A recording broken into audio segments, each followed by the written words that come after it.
Let me introduce you, although you are, of course, a very well-known, if not famous person on campus and beyond. But a number of my undergraduates are here, so who, of course, know you from the lecture on all of Russian history in 75 minutes. Professor Eve Levin focuses on the intersection of religion and popular culture in pre-modern Russia and the Balkans. Her first monograph, Sex and Society in the World of the Orthodox Slavs, 900 to 1700, remains the path-breaking book on this subject. It has appeared in Bulgarian, Serbian, and Russian.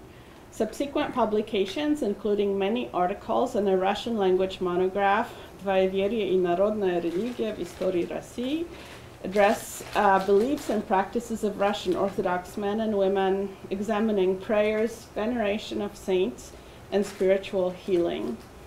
Her current research project explores conceptions of illness in Russia, 15th to early 18th century, from the perspectives of patients, of caregivers, that is folk healers, faith healers, and Western doctors, and of the institutions of the state and the church that regulated them.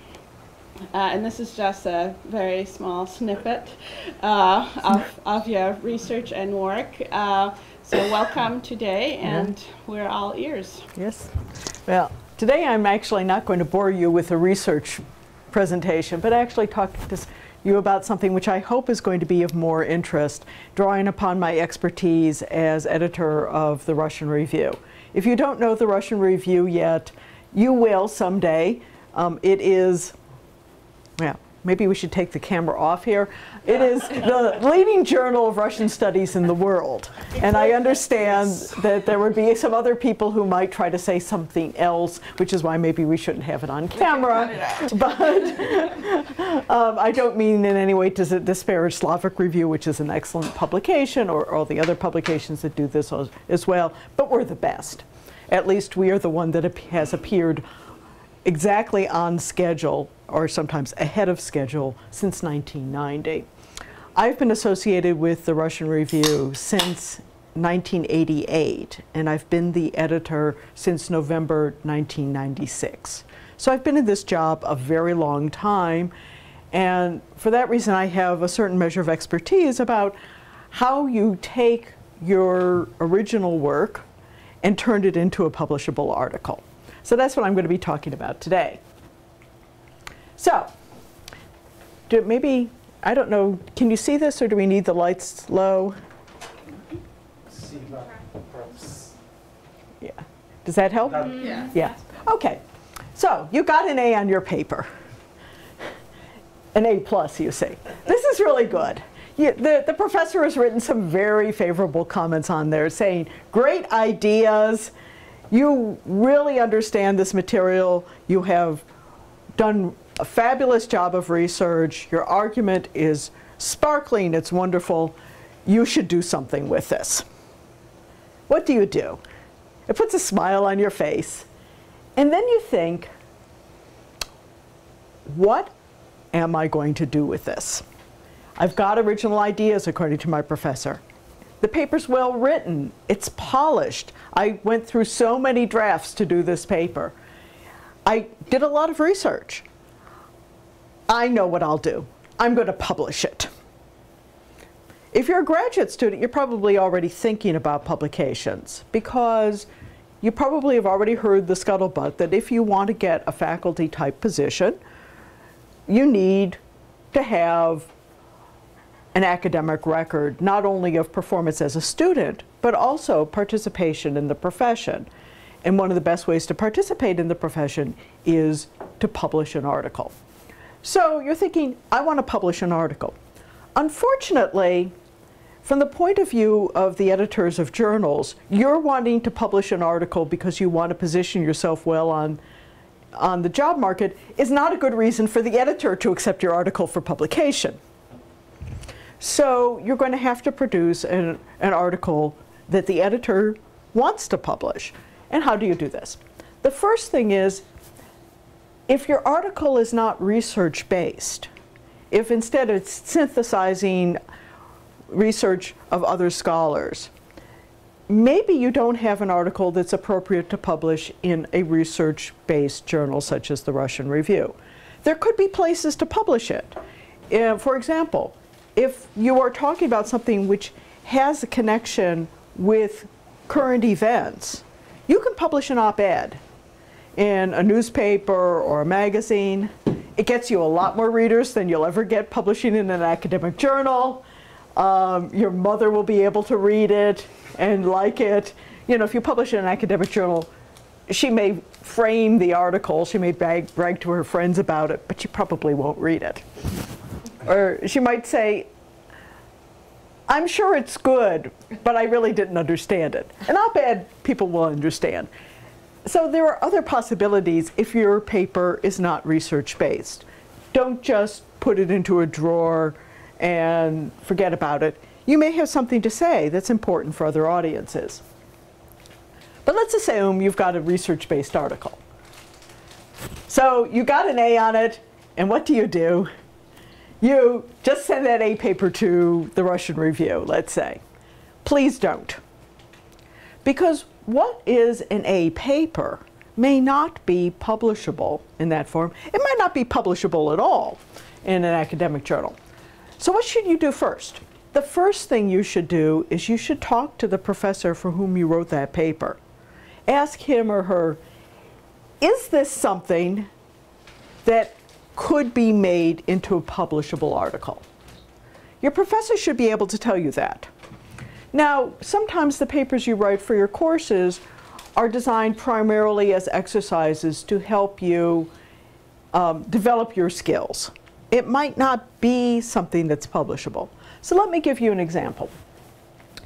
Early in my time as an associate editor at the Russian Review, I had been associate editor for only a few months, I think. And we received an article in from a graduate student at a university, which I think I'm not going to name at this moment. But we got a paper in, and it was a comparison of two imperial-era Russian historians' treatments of Ivan the Terrible. It was well-written, it was thoughtful, it was based on those historians' works in the original Russian, so it looked like it had possibilities, and I sent it out to external referees to find out what they said. Well, I got answers back saying, yes, this is thoughtful. You know, he's obviously read the works of these scholars intelligently. But why these two scholars? Why Ivan the Terrible?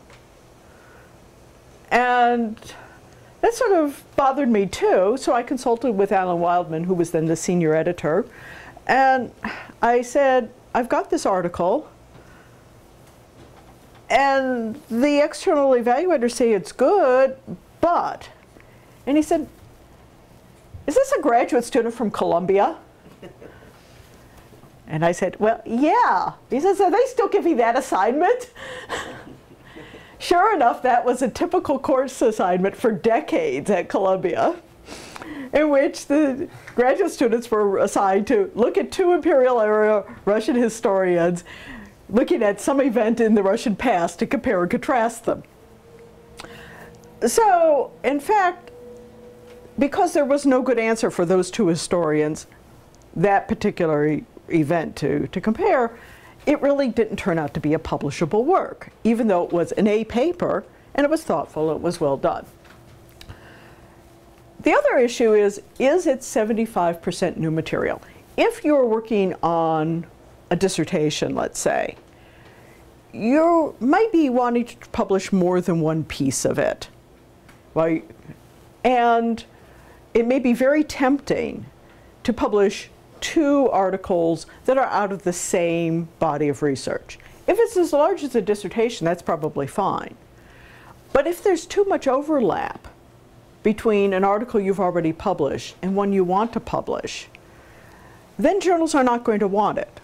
At the Russian Review and at most other US-based journals, the informal rule is 75% new material. So if you find yourself repeating things you said before, using the same sources, using the same quotes, you probably don't have a paper that's actually going to be publishable, separate from the piece you already published. Yeah. Quick question, because I have to go teach you in just a minute. But would you say it would be more worth your while to save your dissertation for the monograph rather than burn it for an article, maybe two? I think that publishing one article out of your dissertation is a good thing. It marks your territory. Sort of the dog thing, if you understand me. You know, you say, this is mine. I'm marking out this territory here.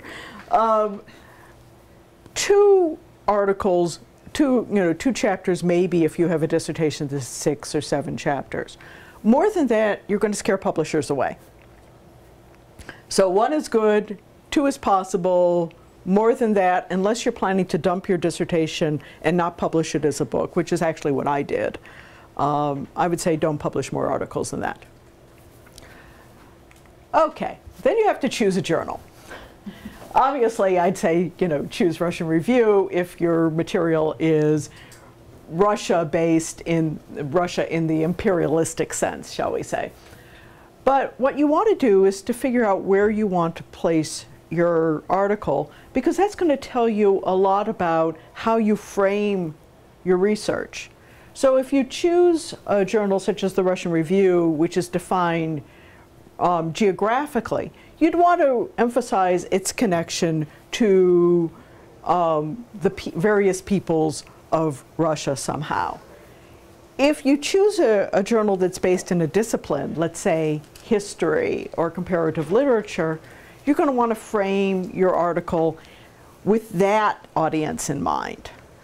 And if you have a journal that is based on a theme or a topic, let's say your theme is, it's a journal that's in, I'm not sure what I would want to say there, something, a journal that's, let's say, about the 18th century or something like that, you would want to frame it around whatever the journal is about.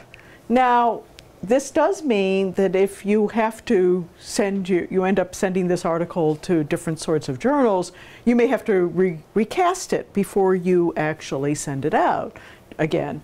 But you want to have this in mind. Recently, I got an article in at the Russian Review. It was a pretty interesting article in terms of the content, but the framing was entirely wrong. The framing was in social psychology theory. We don't do social psychology theory in the Russian Review. Although the material itself was based in Russian folklore, none of the framing, none of the conclusions that the author was trying to draw actually really have very much to do with us. Now, you need to think about what kind of article you have. Most articles in humanities are somewhere in the neighborhood of about 7,000 to 10,000 words. A few journals can take articles that are a little bit longer. A few journals will take articles that are shorter. But if your paper is a lot shorter and you're not going to expand it, you don't have a full article. You might have a research note, which is usually focusing on a particular source or a particular sort of narrowly defined topic. If your article is a lot shorter and it's about something contemporary, what you might have is a position paper. And there are places where you can submit that. Russian Review takes full articles. We don't do research notes anymore. We used to, but not now. And we don't do position papers. So you'll want to check to make sure that there's a good match between your article, the way you want it to develop, and the journal you want to send it to. Okay, what about the student journals? There are graduate student journals. We at the University of Kansas actually have an undergraduate research journal in the humanities. So the undergraduates, you can publish too. And the good thing about a student-focused journal is they have student-friendly expectations. In other words, for a journal like the Russian Review, we would expect a history, if you're working in history, that you've gone to archives. A student journal may not have that kind of expectation, and that's good. You'll also get a lot more help through the process, and that's a good thing too, because the process is going to be unfamiliar, although I'll talk a little bit about it today. The problem is that student journals don't get nearly as many readers, so you'll have a much smaller audience, and student journals tend not to have very, very high prestige. So if you have a chance to study, to place your article in, let's say, a grown-up journal, it's worth doing it. What about a foreign journal? Journals, the English language journal community is one community. At the Russian Review, we regularly publish articles by people from all sorts of different countries, but particularly English-speaking countries, from the UK, from New Zealand, from Australia, from Canada. So don't think of a journal that's based in Canada or in England or Australia as being a foreign journal. For all intents and purposes, it is a journal in this country. Now, a foreign language journal may be a good place for you to place an article also. If you place an article in a foreign language journal, you can reach that target audience. So if you want to get your ideas out, let's say in Russia, publishing in Russian in a Russian journal is a good thing. You'll get a lot of readers there who might never find an article that's in English. The problem is that once you have published an article, it becomes much more difficult to republish it, even in a different language. So I get approached all the time by somebody who says, I published an article in Russian, I'd like to get it to an American audience. Can I publish this article in English? And my answer is no, it's been published in Russian. There are copyright issues, and in addition to the copyright issues, we think a lot of our readers read Russian. Are we going to devote space in our journal, which is at a premium, to publishing something that's already available? So you want to be a little bit careful about that. Choose where you want to publish carefully, because you might not have a chance to republish it again, except in your dissertation or in your book. Now, what happens if you get an invitation from a journal? You've written a paper, maybe you've done a conference presentation already based on it. If you get an invitation from a reputable journal, let's say you're at a conference and you give a paper, or you're at a creased Brownbag and you've given a presentation, and the editor of the Russian Review comes up to you afterwards and says, this is a really great paper. When you have developed it into an article, send it to me.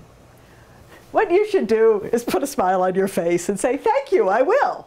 Because that's a really positive thing. You've got the editor of a journal who's already interested in your work, who's already seen that your work is worthwhile. This is a great thing to happen. But then there are the predatory journals out there.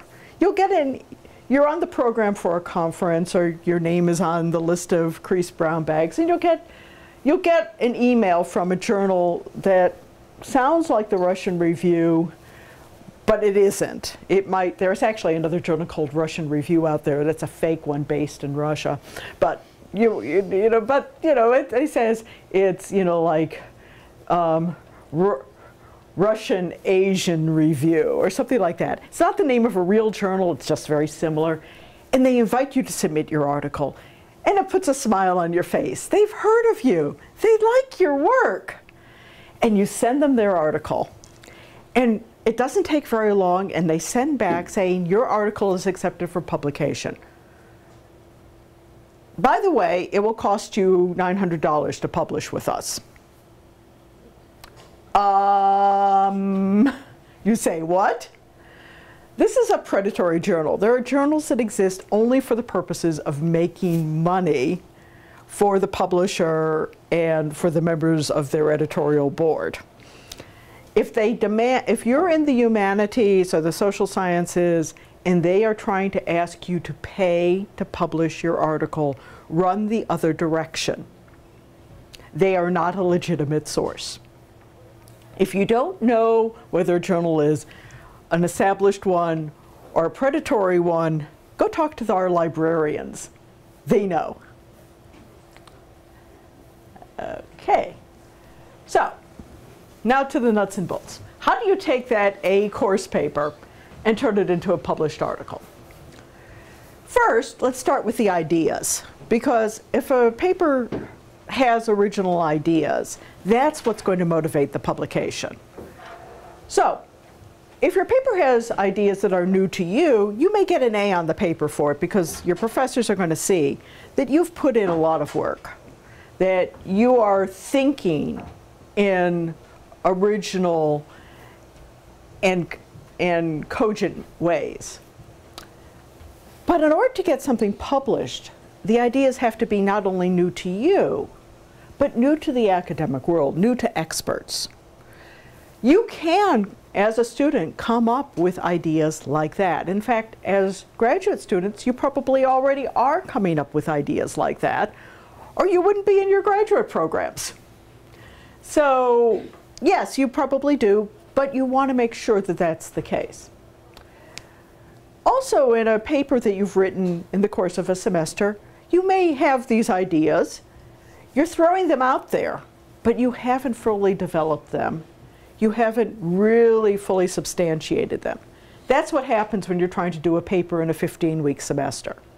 I know I'm teaching the history department's graduate research seminar course at this point, and I know that this is what happens. Before you send the article to a publisher, you want to make sure that you have fully developed those ideas, that you've really enunciated them well, and these are ideas that you know that you can substantiate.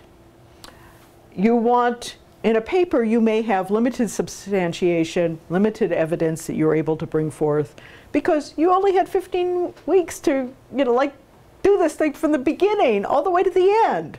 That's not very much time. I rarely actually write an article starting from ground zero and 15 weeks later have a publishable article.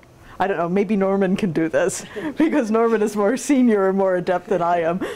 But I can't. What? 2 years. 2 years. Well, but I can't do that. So chances are you're going to have to improve the substantiation in your article to make sure that you really can demonstrate that your ideas are compelling. And that gets into the research. The research you have in a paper, even an A paper, might be pretty preliminary. By the time you want to publish it, you have to have completed that research. That doesn't mean you have to have completed the whole project. Just that body of the project, that part of the project that you're trying to publish about.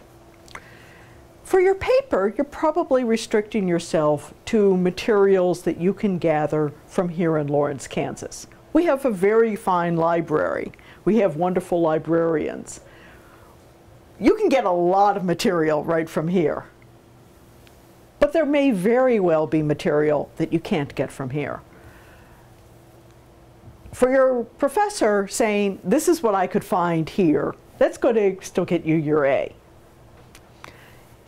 A journal editor seeing this is going to say, well, I know that your library doesn't have these, but that's not a good excuse. You have to get hold of these materials if it actually is feasible to get hold of them. For your paper, you're probably building your argument around a few telling examples. If you've completed the research as you need to for an article, you are going to be able to state with much greater authority that your examples really are representative. And that's going to make your argument much stronger. And when you're trying to finish a paper in 15 weeks, you may take a shortcut and use translations into English, except for those people for whom Russian is the first language, or Ukrainian, or whatever your topic is. But you may want to do that. If you're going to publish in an academic journal, you're going to need to use sources in the original languages. That's just something you're going to have to do. So even if there are translations available, you need to make sure that you can show readers that you have looked at the originals as well. And then there's this question, how do you convert your paper in terms of positioning your work? If you're writing a paper for a course, you position your paper amidst the works for that course. The topics that the professor is covering in the course, the readings you have for that course, it makes a lot of sense to do that. If you're going to publish the article, you need to position your work among the secondary works that are actually most authoritative in regard to your topic. For doing the paper in 15 weeks, obviously you want to draw on those that are easiest to find. The ones that are easiest to find are not necessarily the best ones for you to place your article in conversation with.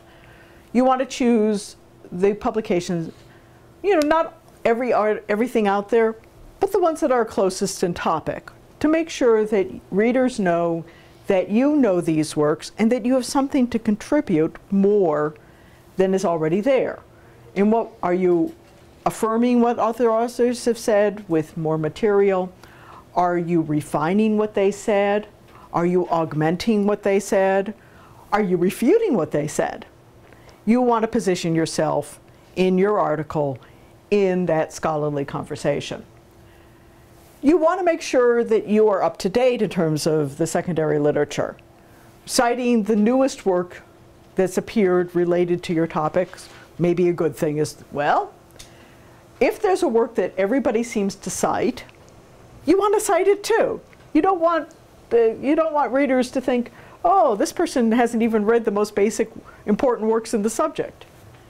And you want to select very carefully. What you don't want to do is have an article where the footnotes are longer than the article itself because you've got so much bibliography there. From the point of view of journal editors, yes, we want you to have sources, but we don't want you just to make your article about showing that you've read these sources. And then in terms of the framing, if you're doing a paper, you frame your course according to the course parameters. The professor will tell you how long it's supposed to be. The professor is going to tell you, maybe provide a prompt, a question. And that's how you're going to frame it, because that's what you want to do, because you want to get an A. And ignoring what the professors are telling you that they ought to do in a paper is not a good way to get an A. So you want to, obviously for the paper, you want to do that. The journal is not going to be upholding your course parameters. The editors of the journal are thinking about the journal's audience. Who's going to be reading this article? Who's going to be interested in it? And if you want to find out how to frame your article, look at the journal. Look at recent issues, particularly of the journal.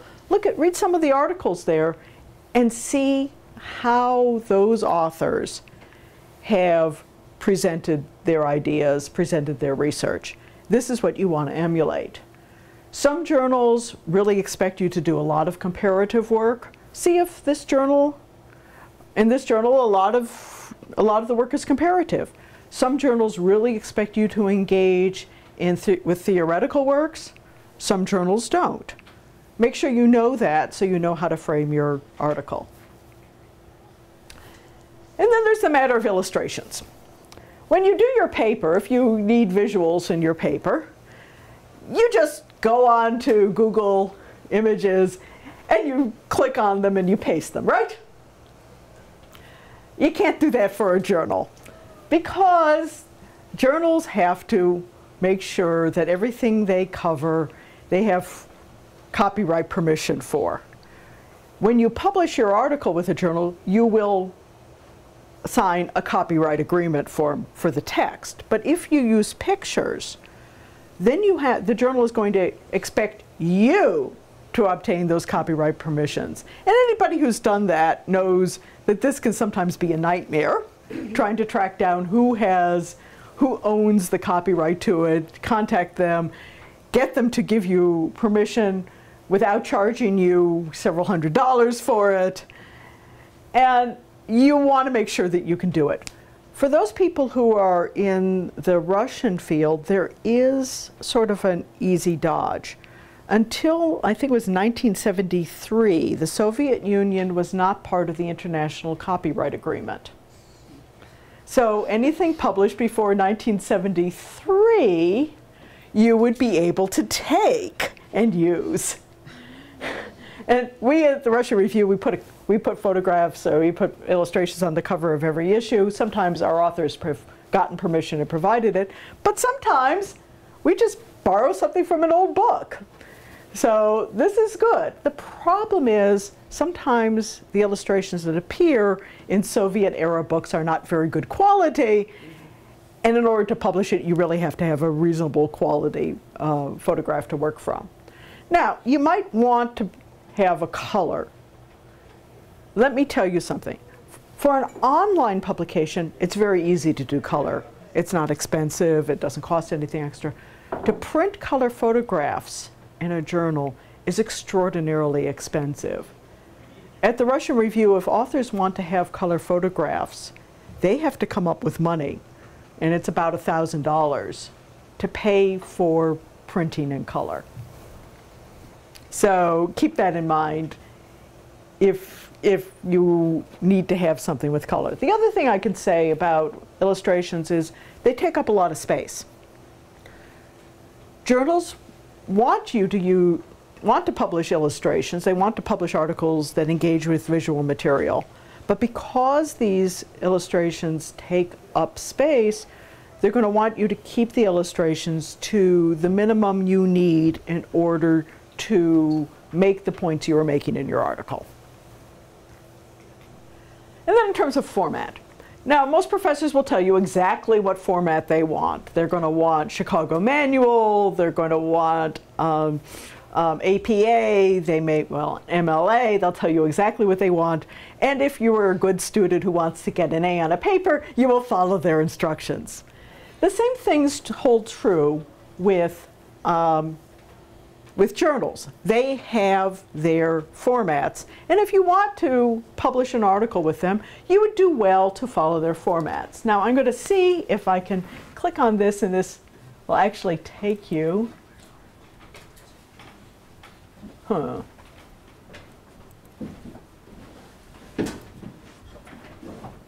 It does not seem to want to.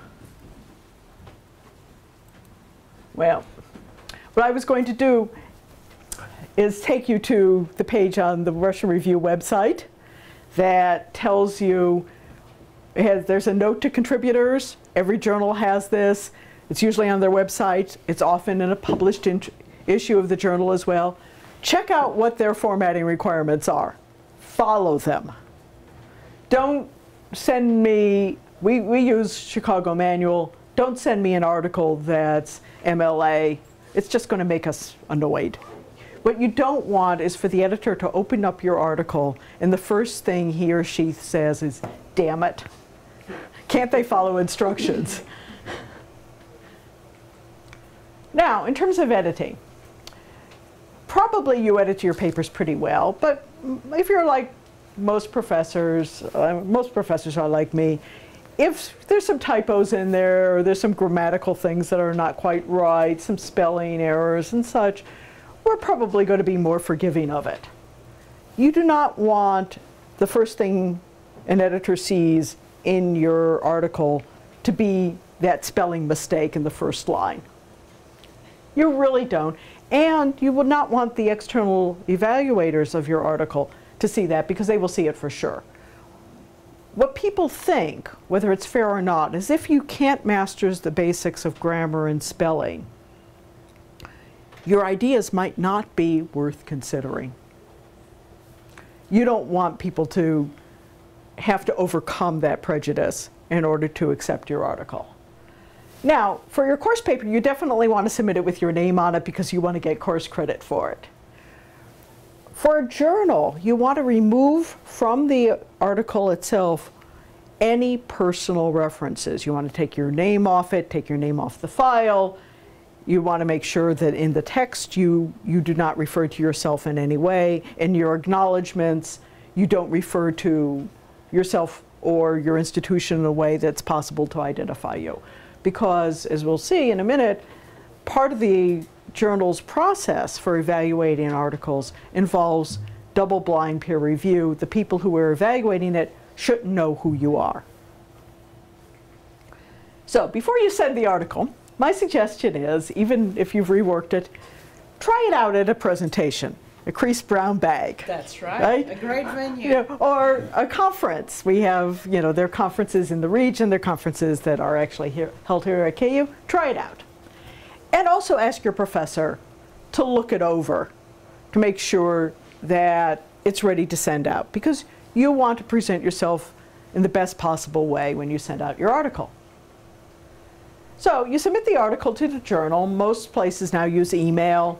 You want to have a cover email that gives your name, your university, your contact information, and the article itself, probably in Word, but the instructions to contributors will tell you how to do it. I hate getting things in PDFs because it's so hard to edit them. Some journals still ask you to send paper copies. You should do that if they ask. Now, one of the rules, you send to one journal at a time. You never send to more than one journal at a time, because in fact editors begin to find these things out. And it's happened to me a few times. I know the editors of all the other journals in the Rush East Europe field. We compare notes. If you ever send your article to more than one place at a time, you will be banned from all those journals for life. You do not want to do this. Why is there this rule? Because if we're going to put in all the effort to consider your article, drawing on external evaluators and everything else, we don't want to be told then, oh, well, I sent it to the Slavic Review and they're going to accept it, so I'm withdrawing it from you. Actually, what would happen at Slavic Review, they said, you submitted it at the same time to Russian Review, we're no longer going to publish it. So don't do this. This is like one of those big, big, big no-nos that you never want to do. So the journal review process. Most journals practice peer review. Now there can be internal peer review, in which the editor, or in some cases the editorial board, reviews the article. And in some journals, particularly in some European journals, the editorial board will decide whether to publish. A lot of journals, including the Russian Review, use external reviews. We have a database of about 3,000 scholars worldwide who we keep track of their areas of expertise, and we ask usually 2 scholars to evaluate articles. They don't get paid for this. They do it as volunteers, knowing that their own work benefits when other scholars do it for them. We practice double-blind peer reviewing. The external evaluators do not know who the author of the article is. They don't know if you're a graduate student or a professor or an independent scholar. They don't know anything except the article itself. And when you get their reports, as I will send them on to you, you don't know who the evaluators are. You may guess. We won't tell you if you've guessed right or wrong. We do this because we want to get a more dispassionate evaluation. We don't want our external evaluators saying, well, this is just a student, so we don't think this is any good. Or this is by a fine known scholar, so therefore you should publish it. And we also don't want authors who are disappointed with the results to, you know, send somebody a mail bomb or something like that. We do have to worry about these kinds of things nowadays. And then you have to wait. The process takes usually 2 to 6 months. Nagging the editor does not make it happen faster, because I have no control over these external referees. They can take their time. They're usually busy people. They're active scholars. They're teaching. They're traveling. They don't necessarily get back to us fast. We can give them gentle reminders, but they're not getting paid. So we can't do a lot about it. So yes, wait. Please wait. You can, after 4 months, after 6 months, ask gently, is there any news? But for the most part, you just have to wait on it. And then the day comes. You get an email from the editor sending copies of the referees' reports, and the waiting is over. What are the possibilities? One possibility is the article is accepted as is. If you ever get a letter like that, frame it. In all my years at Russian Review, I've written about 24 letters this way. It doesn't happen very often. Get something extremely chocolate to celebrate. It is great. Now, what's more likely, a very fine outcome, is your article is accepted conditional upon certain revisions, which are probably fairly minor revisions. If you get a letter like that, get something chocolate. Celebrate. This is great. You've got an article accepted for publication. What could be wrong with that? And then you have to read through the editor's letters very carefully, read through the externally referees' reports very carefully, find out what you have to do. So that's okay. Then there's revise and resubmit. It says, yeah, there's some quality here, but it has to be redeveloped. I know it's disappointing. You were hoping for something better, but it's not a complete no. So get something chocolate. You know, console yourself some. And then you might get a reject. I've certainly gotten rejects. It's disappointing. Console yourself with something chocolate. So accept it as is. Put it on your CV immediately as forthcoming. But do expect as is still going to involve copy editing changes. You want to cooperate with the copy editor for the journal. They're going to need your response, your okay on certain editorial changes very quickly. You're going to need to get things back sometimes within a week. You have to be prepared to do that. You don't want to make a fuss with the copy editor arguing over semicolons. You do not want to be the person who is never welcome to submit an article again. Accept it with revisions. Put it on your CV. It's forthcoming. Then follow the directions about the revisions. If you're not sure about it, consult with the editor. Consult with the editor, too, about the timetable, when the editor needs the revised version. Because journals follow publication schedules, and if they're counting on your article to go into the January issue, they might need the revised version back very fast. If it's not going to be published until July, you might be able to take 2, 3, 4 months to work on it. And once again, don't argue about little things. Make sure that if you're going to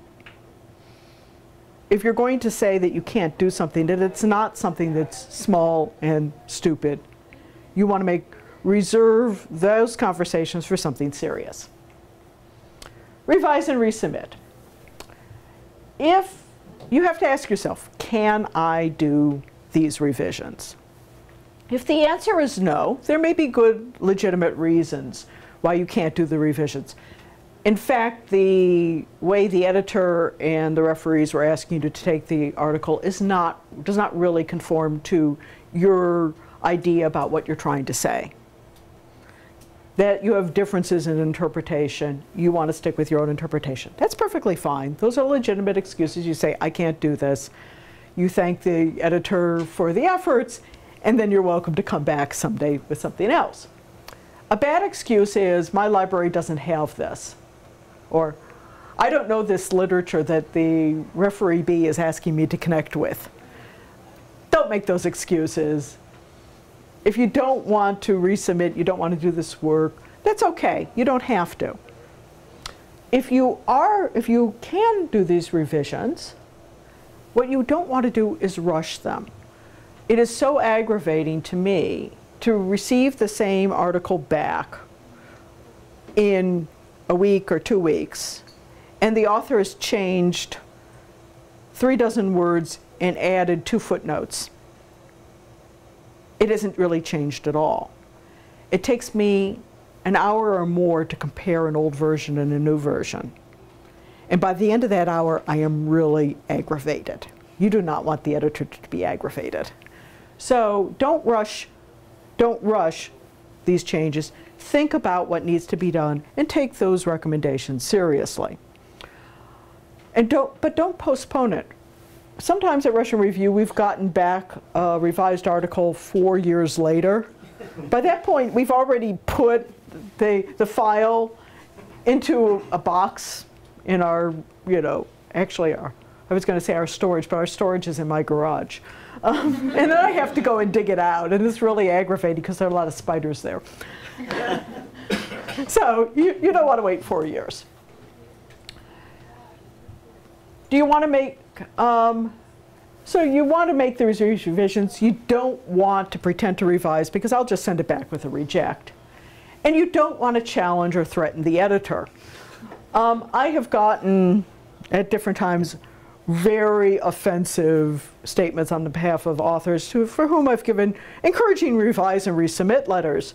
One was 9 pages single-spaced, saying that I was an idiot, the referees were idiots, I was practicing Soviet-style censorship, and that if I did, the article was perfect, and if I did not agree to publish it immediately, as is, the author was going to go to the editorial board, if not higher. God. I was going to say the president, but I don't think that the president of the United States really cares what we publish in the Russian Review. He became known as the crazy guy. We have a file of these things in our office. No, we keep that in the office. You don't want to do that. It's just going to mean that you're never going to be welcome to publish in that journal again. If you are resubmitting, some journals, some editors like you to send a summary of your changes. Ask.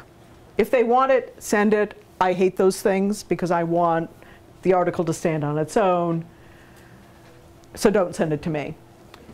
You have to understand a revise and resubmit is not a guarantee.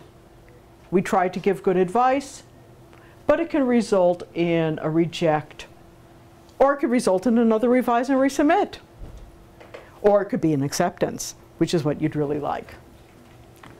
If it's a rejection, okay, console yourself, but don't despair. Look at the editor's report, look at the external referee's evaluations, consult with your professors, learn from the experience, and then submit the article when you are ready to revise it to a different journal. That's fine. Last thoughts. When you publish something, it's there permanently with your name on it. It will always exist there under your name. This is a wonderful thing. Centuries from now, people can be reading your article. You laugh. He laughs at me. I just hope not. Well, I mean, that's the negative, right? It's always going to exist there under your name. You want it to be a work that you are going to continue to be proud of. That people who read your work 10 years from now, 20 years from now, 30 years from now, 100 years from now, 200 years from now, will look at it and say, you know, she's really smart. She really understood this topic. And that's what you want to do. Okay, I think we have about 5 minutes for questions. That's right. Yes.